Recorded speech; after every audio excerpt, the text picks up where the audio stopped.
Hello Israel, it's me, Seven Heaven, coming to you again with another video.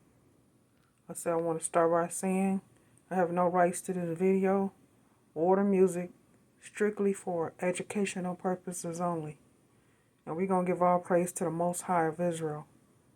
We're going to listen to this guy talking about non-ether and the non-ether energy. Let's get into it, Israel. The substance has changed over time. The concept has been present and prevalent in a variety of different cultural expressions, philosophies, theologies, ideologies, religions, theories, and sciences throughout history. In the English language, this quintessential substance is called ether, meaning pure air, clear sky, or to incinerate and burn. The word ether is also the etymological origin of the word Ethiopian. In ancient alchemy, ether was conceptualized as the fifth element after the four elements of earth, air, fire, and water.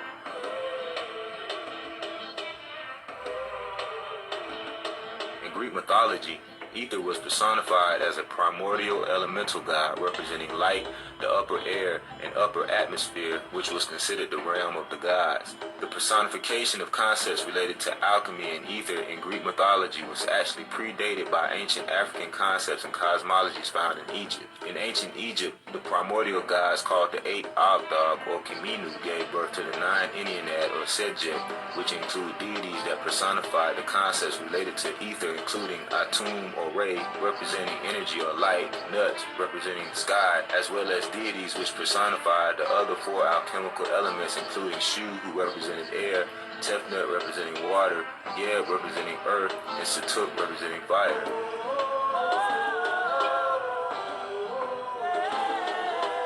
If charted cyclically, the various personifications or transformations of ether energy from one form to another is comparable to what modern science now calls thermodynamics. The thermodynamic processes of ether were charted in the ancient science of alchemy and cultures around the world. The etymology of the word thermodynamic comes from the Greek word thermos, meaning heat, and dynamics, meaning power. Thus, the word thermodynamics refers to the power of heat.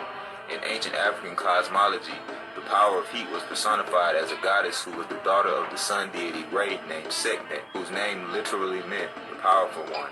Amongst the southern Egyptians, Kushites, Nubians, and Central Africans, Sekhmet was synonymous to the name Nyabingi, the queen of queens and master of thermodynamic change.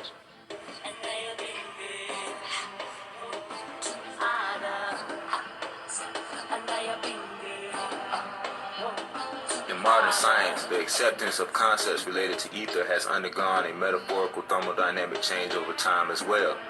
Since modern scientific theory grew out of ancient theologies, initially many of the early modern scientists accepted and acknowledged the existence of ether.